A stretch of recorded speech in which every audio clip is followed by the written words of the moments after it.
बहू ने बदली किस्मत। अच्छा हो गया आप आ गए, मैं आप ही का इंतजार कर रही थी। चलिए आज हम तानाजी फिल्म देखने चलते हैं। चारों तरफ उसी के चर्चे हैं। मैंने सुना है बहुत ही बेहतरीन फिल्म है। हाँ हाँ, मुझे पता है। तानाजी सिनेमा घरों में धूम मचा रही है और सुपर हिट हो गई है। मुझे तानाजी फिल्म दिखाने ले चलिए ना। अजय देवगन मेरा मनपसंद हीरो है। अरे अजय देवगन का तो मैं भी फैन हूँ। मुझे भी तानाजी फिल्म देखनी है, लेकिन तुम्हें साथ ले जाकर मैं फिल्म का मजा किरकिरा नहीं करना चाहता। पिछली बार तुम मेरे साथ गई थी, तब बीच सड़क पर मेरी गाड़ी का टायर पंचर हो गया था। तुम्हारी वजह से हमेशा मेरे काम बिगड़ जाते हैं। चलो हटो, बड़ी आई तानाजी फिल्म देखने वाली। चुपचाप घर में बैठो। सुधा उदास होकर बैठ जाती है।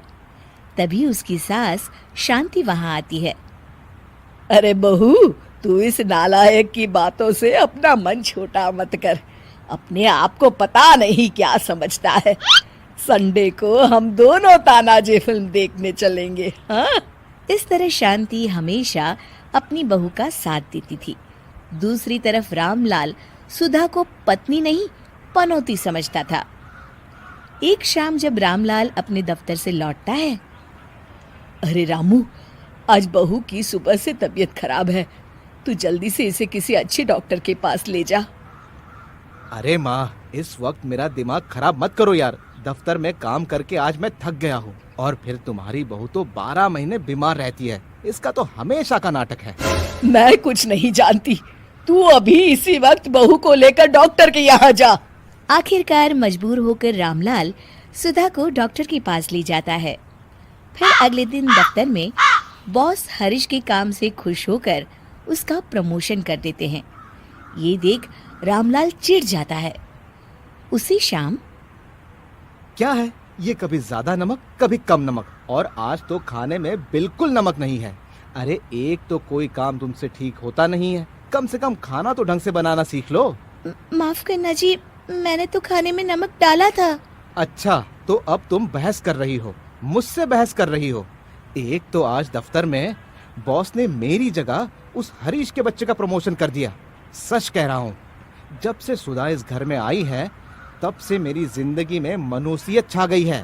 अरे जब देखो तब तू बहू के काम में नुक्स निकालता रहता है, हैं? मेरी बहू के आते ही तेरी नौकरी लगी थी, भूल गया तू? अब भी वक्त है, सुधर जा रामू, सुधर जा। अरे छोड़ो माँ, तुमसे क्या बात करना। तुम तो अपनी लाडली बहू की वकील हो। कुछ दिनों के बाद अरे आज इतना बड़ा टिफिन क्यों दे रही हो? आप भूल गए, आज आपका जन्मदिन है, इसीलिए मैंने आपकी मनपसंद खीर बनाई है। हाँ हाँ ठीक है, टिफिन दो, मुझे देर हो रही है।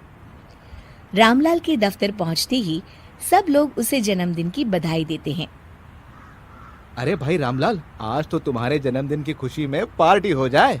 हाँ, भाभी जी ने आज टिफिन में कुछ खास भेजा होगा। अरे कहाँ, रोज वही बेस्वाद खाना भेजती है। तभी चंदू रामलाल का टिफिन खोल देता है। अरे इसमें तो खीर है। वाह, क्या खुशबू है। तभी वहाँ बॉस आ जाते हैं। अरे भाई, इतनी अच्छी खुशबू है, हमें भी खिलाओ। हाँ हाँ सर, क्यों नहीं, ये लीजिए। दफ्तर के सभी लोग सुधा की बनाई हुई खीर बड़े चाव से खाते हैं। क्या खीर है?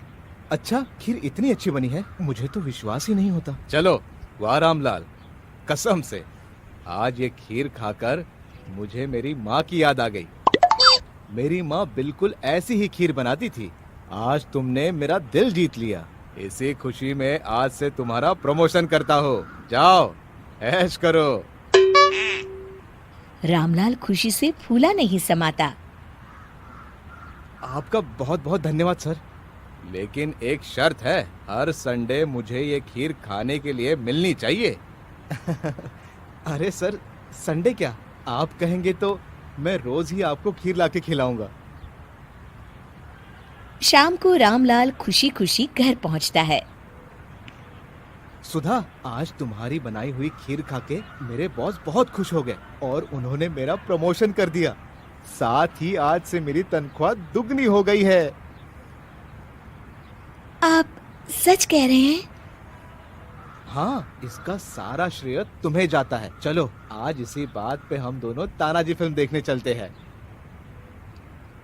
अरे तुम दोनों मुझे घर में अकेले छोड़ के फिल्म देखने जा रहे हो? ठीक है माँ, तुम भी चलो। शिक्षा, किसी भी इंसान को गलत नहीं समझना चाहिए। क्या पता घर की खुशी उसी की वजह से हो।